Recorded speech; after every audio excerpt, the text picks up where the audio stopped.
քանի որ սա ընտրությունների շեմին է տեղի ունենում, սա կասկածներ է հարուցում եւ եկուս մյուս օր կարող է մեղադրանքների հիմք դառնալ, թե ահա այս ձևով փորձում են 600 հարկեր թաքցրած քաղաքացիներին կամ իրավաբանական անձանց սիրտը շահել։ Սիրտ շահելու տարբեր ձևեր ունի գործող իշխանությունը ցանկացած երկրում, օգտագործելով իր իշխանությունը։ Շատ հաճախ դա օրինական գործողություններ են, թոշակների բարձրացում, նպաստների բարձրացում, առողջապահության ապահովագրում, առողջապահական ավելի ճիշտ ապահովագրում, ինչեր անունը հիշում եք, մինչև 1 միլիոն դրամի անհուսալի վարկերը զիջելու, ներելու կամ մի 20 տարի առաջ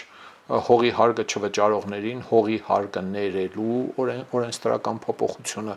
եւ այդպես շարունակ։ Երբ սրանք տեղի են ունենում ընտրությունների նախօրեին, այդտեղ լուրջ կասկածներ են առաջանում, որ այդ բերեք իսկան մարդու սիրտը շահենք։ Առավել եւս երբ խոսում են դպրոց սարքել, մանկապարտեզ, հիվանդանոց ճանապարհ, ահա դուք դա արել եք, որ վերընտրվեք, ներողություն, այս դեպքերում իշխանության անելիքը օբյեկտիվորեն իր խոստումները կատարելն է, իսկ այդ խոստումները մի ամբողջ փաթեթ մի քանի տասնյակ քաղաքացիական պայմանագիրը տվել է 21 թվականին եւ ասպարեզում մենք բարբերաբար հոդվածներ ենք հրապարակում խոստացվածի արածի, խոստացվածի եւ չարածի համեմատությամբ, այնպես որ ասպարեզում կարող եք մտնել, հետեւել, նայել, տեսնել, թե ինչ է խոստացվել եւ արվել, ինչ է խոստացվել, թերի է արվել եւ ինչ է խոստացվել եւ չի արվել։ Մի խոսքով այս զիջումը, ներումը 600 քրեական գործ,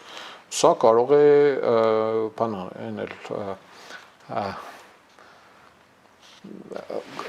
բարի կամ լավ կամեցող տրամադրություններ ստեղծել այս գործարարների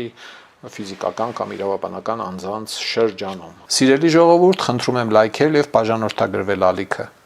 Դրանով դուք կնպաստեք, որ հաղորդումներն ավելի շատ մարդ տեսնի։